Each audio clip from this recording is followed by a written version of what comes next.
सबसे पहले है मैं निवेदन करूंगा कि पति कैसा होना चाहिए। जितने भी ये पति लोग मुझे सुन पा रहे हैं, जहाँ जहाँ आप बैठे हैं, घर में बैठे हैं, द्वार में बैठे हैं, माताएं रसोई में काम कर रही हैं, दौड़ करके थोड़ा अपने पति को कह दो कि महाराज कुछ बोल रहा है, सुन लो। सारी गलतियां नारी के ही माथे पर थोप दी जाती हैं। पुरुष के अंदर भी है गुणवत्ता होनी चाहिए। थाईलैंड वाले महाराज जी। हाँ महाराज जी, बहुत ही अच्छी बात है। हाँ, सुनिए, पति कैसा होना चाहिए। पति धार्मिक हो, पारमार्थिक हो और सामाजिक हो। नंबर 1, धार्मिक, सामाजिक और पारमार्थिक पति का जो अपमान नारी करती है वो नारी की परिभाषा में हो ही नहीं सकती। मैं अभी चर्चा करूंगा। पति का धार्मिक होना, सामाजिक होना, पारमार्थिक होना, ये तीनों गुण उसके अंदर हों। अगली बात बताई गई है पति कमाने वाला हो। हाँ, बहुत बड़ी जिम्मेवारी होती है। बैठ करके ना खाए, काम करे, मेहनती होना चाहिए, आलसी नहीं, प्रमादी नहीं, दिन भर घर में लेटा ना रहे, काम ढूंढे, काम पर जाए, काम करे, घरवाली का मुंह देखता हुआ ना बैठा रहे, उसको काम चोर नहीं होना चाहिए, वह मेहनती हो। यह पति के अंदर एक विशेष गुण होना चाहिए। पति कमाऊ होता है, स्वभाव का ठीक होता है, बढ़िया होता है, ऐसी नारी पति के संग रह करके स्वर्ग का अनुभव करती है। इसके मैं कई एग्जाम्पल और दृष्टांत भी आपको मैं अभी बीच में पुराण में जो बातें कही गई हैं वो बातें मैं आपके बीच में रखूंगा, सुन लीजिए। अभी आप धर्म यात्रा कार्यक्रम में पति और पत्नी में प्रेम कैसे बना रहे, ये बात आप सुन रहे हैं, क्योंकि कथाओं में चैप्टर छोड़ के जाया नहीं जाता, नहीं तो एक पुराण का अपमान होता है। फिर लोग ये भी कहते हैं कि कथा कह रहे हैं कि दुनियादारी की बातें सुना रहे हैं। तो कथा में तो कथा की सब मर्यादाएं देखनी पड़ती हैं। लिपिबद्ध कथा, शास्त्रोक्त विधि से पुराणबद्ध कथा कहना, नहीं तो कथा का अपमान हो जाएगा। तो कथा में घरेलू जो बातें कही जाती हैं वो ना के बराबर बिल्कुल, क्योंकि उसमें चैप्टर के ऊपर पूरा ध्यान देना होता है।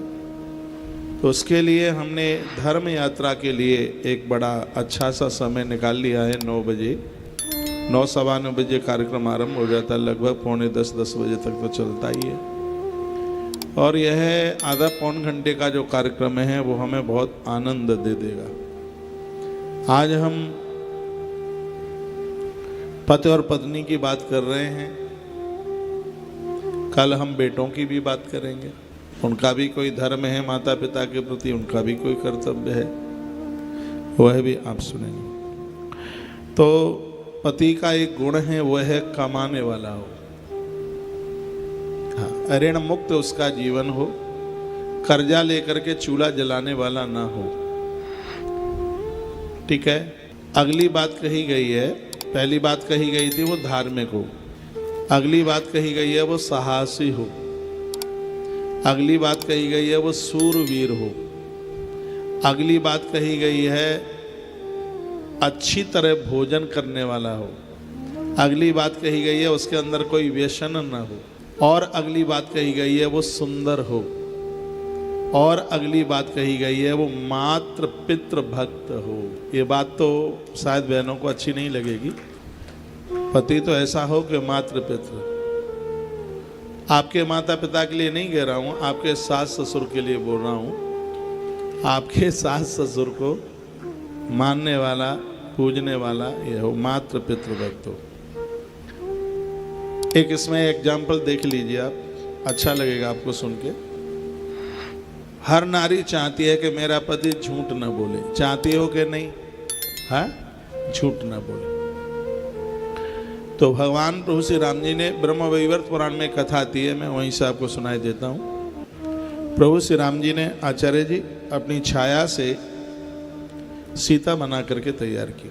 रावण ने उसी का हरण किया था। ब्रह्म वैवर्त पुराण में कथा है। माइक और बोलो भाई साहब। युद्ध पूरा हो गया। लक्ष्मण, हनुमंत लाल जी अशोक वाटिका से मां जानकी को लेकर के आ गए। मैया ने क्या कहा? लक्ष्मण हों धर्म के नेगी, पावक प्रकट करहूं तुम वे। लक्ष्मण ने अग्नि प्रकट करी, अग्निदेव प्रकट हुए, उन्होंने असली सीता को प्रभु राम को दे दिया। प्रभु राम को वो माता जानकी जो छाया से बना के तैयार की गई थी, उसने पूछा कि मैं क्या करूं? तो भगवान बोले पुष्कर चली जाओ और वहाँ महादेव का ध्यान करो। बहुत प्यारी कथा है। वह माता जानकी पुष्कर गई और उसने 3000 वर्ष तक भगवान शंकर की आराधना करी। भगवान भोलेनाथ प्रकट हो गए और भगवान शिव ने कहा मांगे क्या चाहिए? तो माता जानकी ने भगवान भोलेनाथ से कहा कि मुझे एक ऐसा पति चाहिए जिसके अंदर ये गुण हो। क्या मांगा था? कहा था मुझे ऐसा पति चाहिए जो झूठ न बोलता हो, मुझे ऐसा पति चाहिए जो खूब भोजन करता हो, मैं बनाऊं और वो खावे, मुझे ऐसा पति चाहिए जो सूरवीर हो, उसका कोई सामना ना कर पाए, तभी तो मेरी रक्षा कर पाएगा। मुझे ऐसा पति चाहिए जो बहुत सुंदर हो, और मुझे ऐसा पति चाहिए जो माता पिता का परम भक्त हो। 5 बातें कही। तो भगवान महादेव ने कहा ये सगरे गुण एक में ना मिल पाएंगे, तो ये मैं आशीर्वाद देता हूं कि इन गुणों को स्वीकार करने वाले तुझे 5 पति मिल जाएंगे। तो वही जानकी द्वापर में राजा द्रौपद के यज्ञ से प्रकट हुई, नाम उसका हुआ द्रौपदी। उसने पहला वरदान मांगा कि मेरा पति झूठ बोलने वाला ना हो, इसलिए उसे युधिष्ठिर मिले। ये दुनिया के जितने भी पति हैं उनके अंदर युधिष्ठिर बैठा हो, दुर्योधन नहीं, युधिष्ठिर। तो पहले वरदान में क्या मांगा था? मुझे ऐसा पति चाहिए जो झूठ ना बोले। दूसरे में मांगा था कि मुझे ऐसा पति चाहिए जो खूब खाए, इसलिए तो भीम दादा मिल गए। भीम बहुत खाते थे। भीम जिस रास्ते से निकल जाते थे धरती अंदर बैठ जाती थी। आज भी बताते हैं इस देश में कई जगह ऐसी हैं जहाँ भीम के पांव छुपे हुए। भीम बहुत बलिष्ठ थे, बहुत समझदार थे, बड़े होनहार थे, इस धरती की आन बान और शान। भीम कौन है? पवन के अंश हैं। जैसे व्यक्ति श्वास के बिना नहीं रह सकता, ऑक्सीजन के बिना नहीं रह सकता, उसी प्रकार से पांडव भीम के बिना नहीं रह पाते थे। भीम पति के रूप में मिले, ये मांगा था कि मेरा पति खूब खाने वाला हो। तो एक कथा आपको कही जाती है, आप यार मित्र दोस्तों के साथ में रात रात आधी रात्रि तक घूमते रहते हो, तुम्हारी घरवाली घर में भूखी बैठी रहती है, तुम्हारे माता पिता घर में भूखे बैठे रहते हैं, छोटे छोटे बच्चे तुम्हारा इंतजार करते रहते हैं। पति ऐसा चाहिए जो दिन में कम से कम एक बार तो अपने घर के लोगों के साथ बैठ कर के भोजन करे। वहाँ पत्नी भी हो, माँ भी हो, बच्चे भी हो, पिता भी हो, उसके अंदर यह गुण होना चाहिए। द्रौपदी ने पूर्व में जब जानकी के रूप में थी तो अगला वरदान मांगा था कि मेरा पति सूरवीर हो, धनुर्धर हो, इसलिए तो उसको अर्जुन मिल गए। अर्जुन बहुत धनुर्धर है, बहुत। उसने मांगा था मेरे पति गौभक्त हों, अर्जुन बहुत बड़े गौभक्त, बहुत बड़े गौभक्त, इसलिए तो भगवान कृष्ण उनके रथ में बैठे। उसने अगले वरदान में मांगा था कि मेरा पति बहुत सुंदर हो, इसलिए नकुल, उस जमाने में नकुल से सुंदर कोई दूसरा था नहीं। वैसे भी हिंदी साहित्य में नकुल का अर्थ ही होता है सुंदर। नकुल बहुत सुंदर था। नकुल नेवला को कहते हैं। आपने नेवला देखा है?